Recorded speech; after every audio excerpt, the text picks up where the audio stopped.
O Senhor esteja convosco. Proclamação do Evangelho de Jesus Cristo segundo Marcos.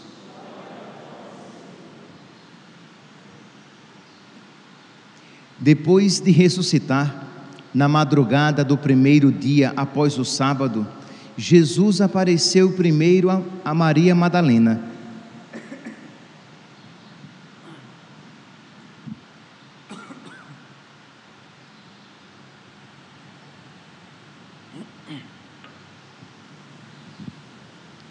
Da qual havia expulsado 7 demônios. Ela foi anunciar isso aos seguidores de Jesus, que estavam de luto e chorando. Quando ouviram que ele estava vivo e fora visto por ela, não quiseram acreditar. Em seguida, Jesus apareceu a 2 deles, com outra aparência, enquanto estavam indo para o campo. Também eles voltaram e anunciaram isso aos outros. Também a estes não deram crédito. Por fim, Jesus apareceu aos 11 discípulos enquanto estavam comendo, repreendeu-os por causa da falta de fé e pela dureza de coração, porque não tinham acreditado naqueles que o tinham visto ressuscitado. E disse-lhes: ide pelo mundo inteiro e anunciai o Evangelho a toda criatura. Palavra da salvação.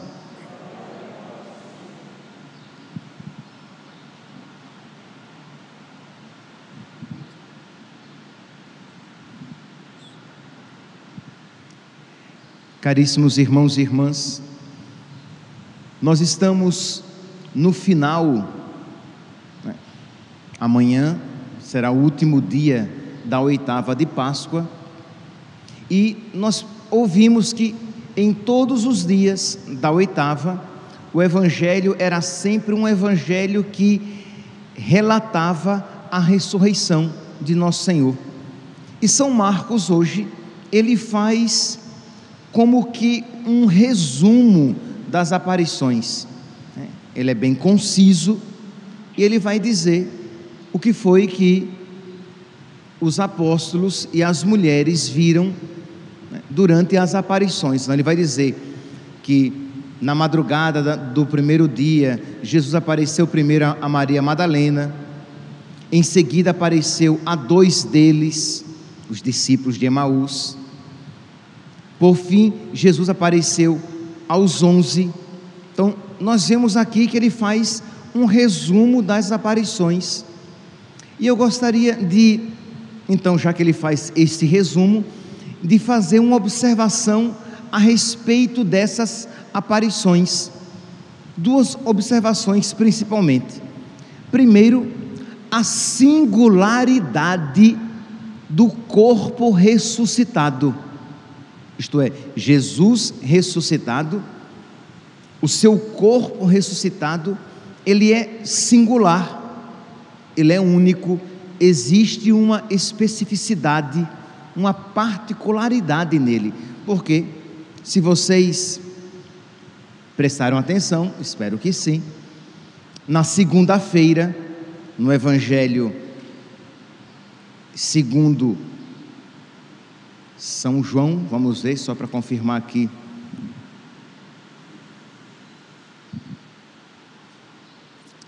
Na segunda-feira, nós vemos que Jesus, quando aparece, as mulheres de imediato elas reconhecem Nosso Senhor.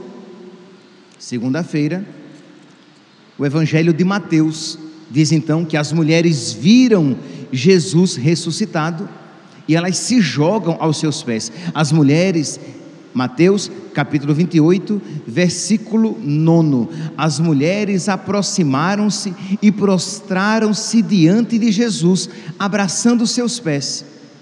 Mas na terça-feira, quando nós ouvíamos o Evangelho relatando a aparição de Jesus a Maria Madalena, diz que Maria Madalena não reconheceu Jesus. Então percebem que o corpo ressuscitado, Jesus, ele às vezes se dá a conhecer e às vezes ele aparece com outro semblante. Ele se mostra com uma outra aparência. No Evangelho de São Marcos de hoje, São Marcos diz, Marcos capítulo 16, versículo 12: em seguida, Jesus apareceu a 2 deles, os discípulos de Emaús, com uma outra aparência. Foi por isso que os discípulos de Emaús só vão reconhecer Jesus no partir do pão. Aí eles veem que é Jesus. Mas percebe que, embora o corpo de Jesus seja o seu corpo histórico, o sepulcro está vazio, ele tem as chagas nas mãos, nos pés e no lado. Então, não obstante a veracidade histórica da ressurreição, é o mesmo corpo de Jesus, mas é um corpo ressuscitado, é um corpo divinizado, é um corpo tomado pelo Espírito, de modo que tem essa liberdade, esta potência, este poder de aparecer, ora de se mostrar, ora com uma aparência, ora com outra aparência, assim como lhe aprouver.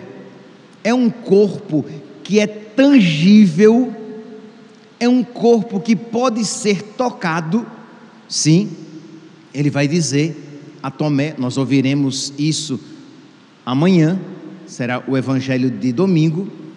Ele deixará Tomé tocar nas suas mãos, nas suas chagas e no seu lado, mas é um corpo que entra no cenáculo a portas fechadas. Então vocês percebem que existe uma singularidade deste corpo. É um corpo que, embora não precise comer, porque os corpos ressuscitados não necessitam de comida, para os que gostam de um bom prato, no céu não tem comida, nós não comeremos, os corpos não necessitarão de comer, mas Jesus, para mostrar que ele não é um fantasma, ele come. Ele pediu ontem um pouco para comer, para mostrar que ele não era um fantasma, que um fantasma não tinha carne nem ossos como ele tinha, como ele mostrava. Então vocês percebem que existe esta singularidade no corpo de nosso Senhor. Nós ouvimos, por exemplo, no Evangelho de ontem, Evangelho segundo São João, no capítulo 21, no versículo 12, diz assim: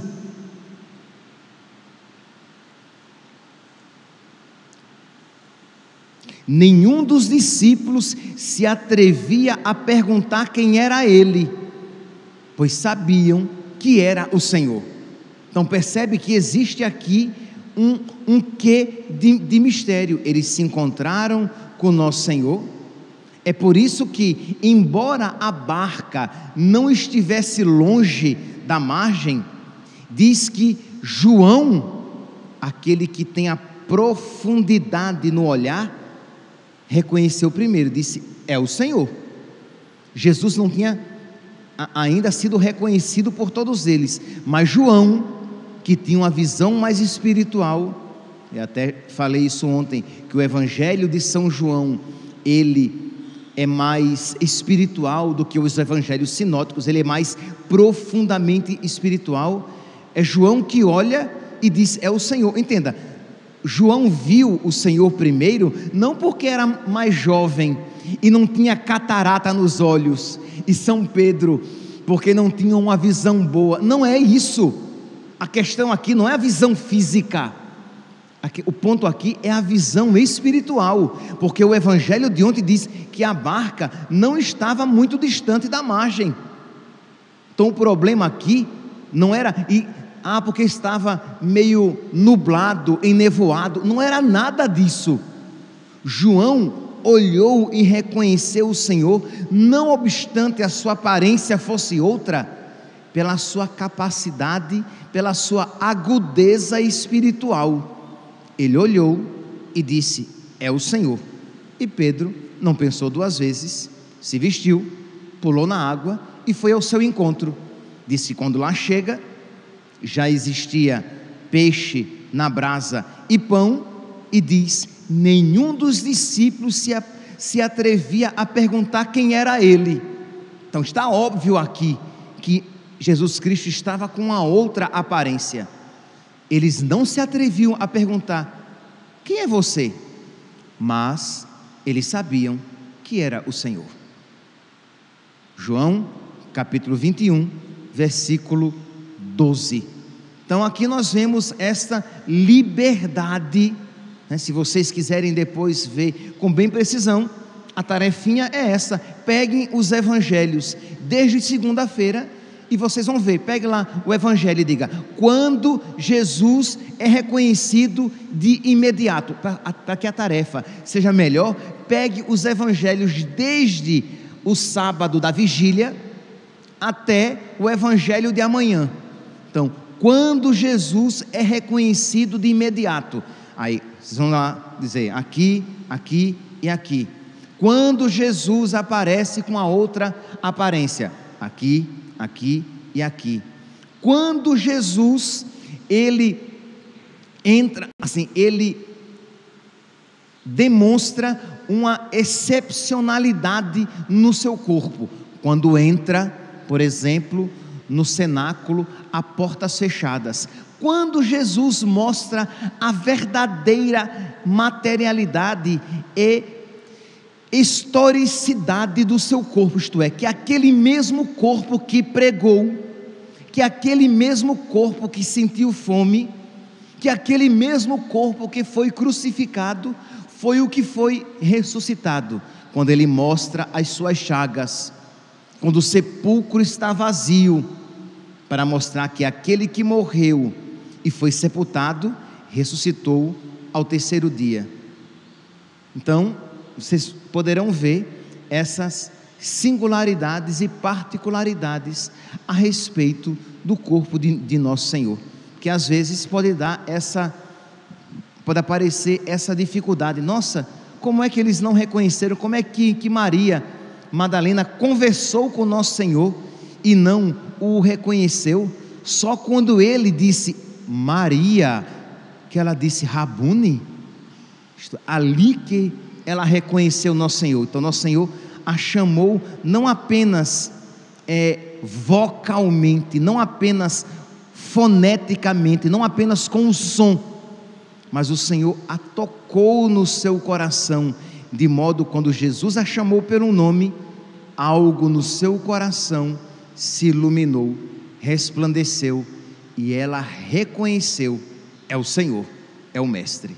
Pois bem, esta é a primeira particularidade que eu gostaria de salientar.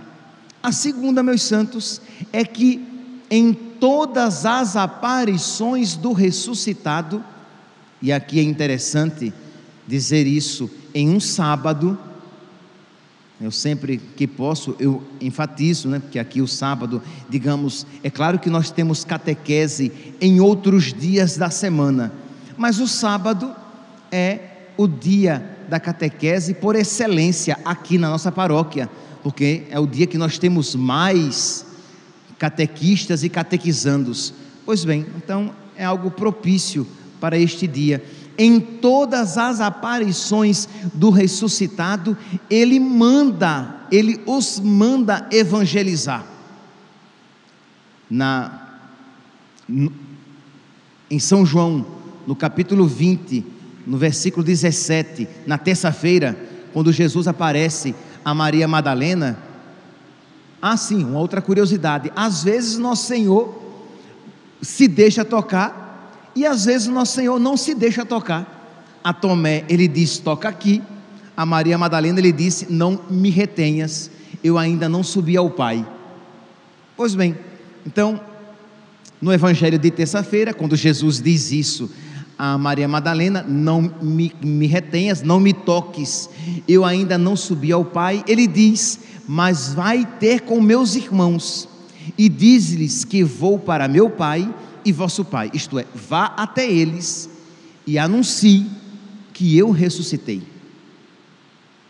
Em Mateus, no capítulo 28, no evangelho de segunda-feira, Jesus diz às mulheres: ide dizer aos meus irmãos que vão a Galileia e lá eles me verão.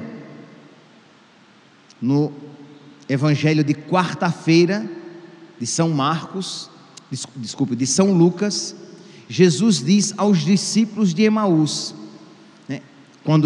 Jesus não diz, mas quando os discípulos de Emaús veem o Senhor, eles se sentem impelidos pelo Espírito Santo a voltar para Jerusalém e anunciar aos 11 o que tinha acontecido.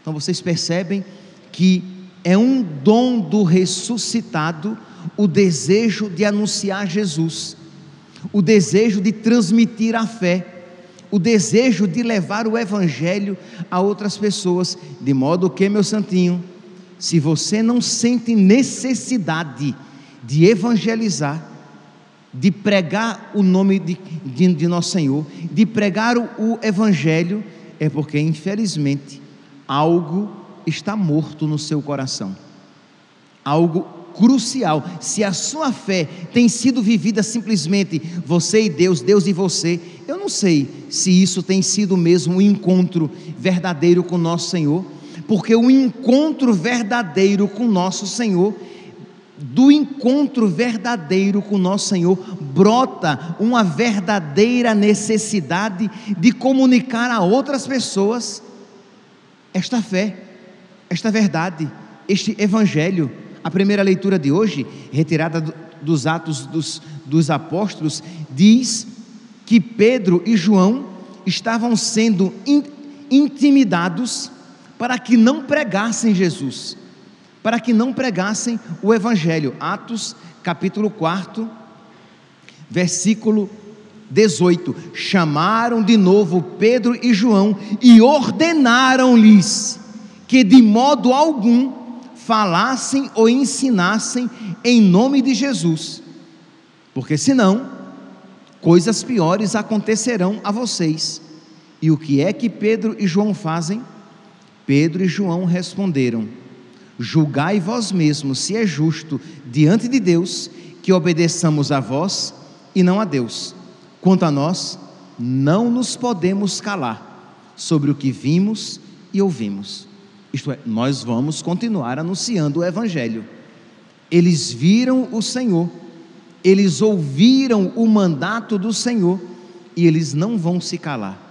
Meus irmãos, às vezes, quando eu vejo cristãos que não pregam a sua fé, que não transmitem a sua fé, eu me pergunto se a voz do Espírito continua clamando em seus corações.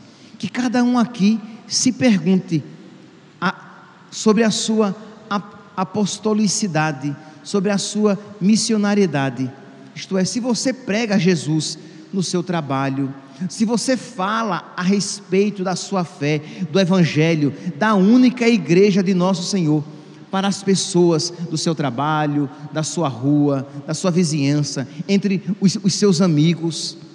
Se você, por esses dias, acho que foi ontem, ou antes de ontem, eu encontrei uma pessoa aqui no nosso pátio da igreja, e essa pessoa disse assim a mim: padre, essa aqui já é a quarta que ela tinha trazido para a igreja, essa aqui já é a quarta. Eu disse: muito bem, minha santinha. Isto é, aquela pessoa encontrou algo e queria que outros encontrassem também, e tenho certeza de que ela vai tentar ganhar outras pessoas para Cristo. E aí eu disse para aquela que tinha sido pescada: e você, minha santinha, traga outros. Por quê? Isso precisa estar ardendo nos nossos corações. Se eu creio que Jesus está vivo, se eu creio que não existe um outro nome no qual possamos ser salvos, se eu creio que Jesus Cristo fundou uma igreja aqui na terra, se eu creio que o evangelho é luz para os meus passos, Se eu creio que os sacramentos não são aparências, não são sentimentos, afetos, não são gestos vazios, mas são sinais sensíveis e eficazes da graça de Deus, eu vou querer que as pessoas se aproximem cada vez mais de Cristo, da igreja, para que possam ouvir a sua palavra e receber os seus sacramentos. Ide a meus irmãos e anunciai o Evangelho. Santa Teresinha, em cujo coração este amor ardia tão forte, tão exuberantemente, ela tem uma pequena oração que deveria ser um estímulo para nós, para reacender as brasas do nosso coração, para espantar a frieza e a mornidão da nossa alma, e essa ideia louca e tão contrária à vontade de nosso Senhor, de viver a fé nessa individualidade egoística. Não, a fé tem que ser vivida de uma maneira resplandecente, a atrair outras pessoas. E você começa pela sua casa, mas você não se detém na sua casa. Se você não está conseguindo ganhar o coração dos seus pais, dos seus filhos, dos seus irmãos, da sua esposa, do seu marido, você vai também evangelizar outras pessoas. Você vai conversar com a sua vizinha, com o seu vizinho, a respeito de nosso Senhor e do Evangelho. Pois bem, Santa Teresinha diz: ó Jesus, apesar da minha pequenez, você pode dizer: padre, mas eu não tenho estudo, padre, mas eu não tenho muita capacidade. Olha, isso, no Nordeste tem uma expressão assim, não sei se vocês conhecem: desculpa de amarelo é comer barro. O menino come barro, fica amarelo e diz: eu sou amarelo porque eu comi barro. Para com isso, para de desculpa fajuta. Então Santa Teresinha, que também via que ela não era nada, que ela era muito pequena, que ela era ignorante, ela diz: ó Jesus, apesar da minha pequenez, quisera esclarecer as almas como os profetas, como os doutores. Tenho vocação de apóstolo, quisera percorrer a terra, pregar vosso nome e implantar no solo infiel vossa cruz gloriosa, isto é, fincar a cruz nos lugares pagãos que não conhecem Jesus. Mas uma só missão não me bastaria. Ela queria isso, mas não uma só. Uma só missão de evangelizar não me bastaria. Quisera ao mesmo tempo anunciar o Evangelho nas 5 partes do mundo e até nas ilhas mais afastadas. Quisera ser missionária, não só durante alguns anos, mas quisera tê-lo sido desde a criação do mundo e sê-lo até a consumação dos séculos, desde o início do mundo até o fim do mundo. Quisera, sobretudo, ó meu amado Salvador, derramar meu sangue por vós até a última gota. Então percebe aqui este amor ardoroso, este ardor missionário que precisa estar presente nos nossos corações. Se você, meu santinho, e muito provavelmente você vai dizer: mas padre, mas eu não tenho esta chama que crepita tão forte dentro de mim. Suplique o Espírito Santo, suplique a caridade, suplique a Deus que ponha no seu coração um desejo grande de você se salvar, e um desejo grande, tão grande quanto, de você querer a salvação de outras pessoas também, de você querer a salvação dos outros como você quer a sua. Então peça isso ao nosso Senhor: transforma, Senhor, o meu coração. E eu tenho certeza que quando este amor estiver presente no seu coração, a criatividade do Espírito Santo também estará presente, e você não ficará presa às suas limitações e incapacidades, mas você aproveitará a menor oportunidade para falar de Jesus, do amor de Deus, da necessidade de romper com o pecado, de caminhar para o céu, de fugir do inferno, de abraçar a fé, de entrar na única igreja de Cristo, de levar Deus a sério e de procurar receber com toda a dignidade os sacramentos que Jesus, o Filho de Deus, deixou aqui na terra. Que Deus misericordiosamente conceda aos nossos corações esta caridade ardente, para que a nossa vida aqui na terra seja frutuosa. Louvado seja nosso Senhor Jesus Cristo, para sempre seja louvado.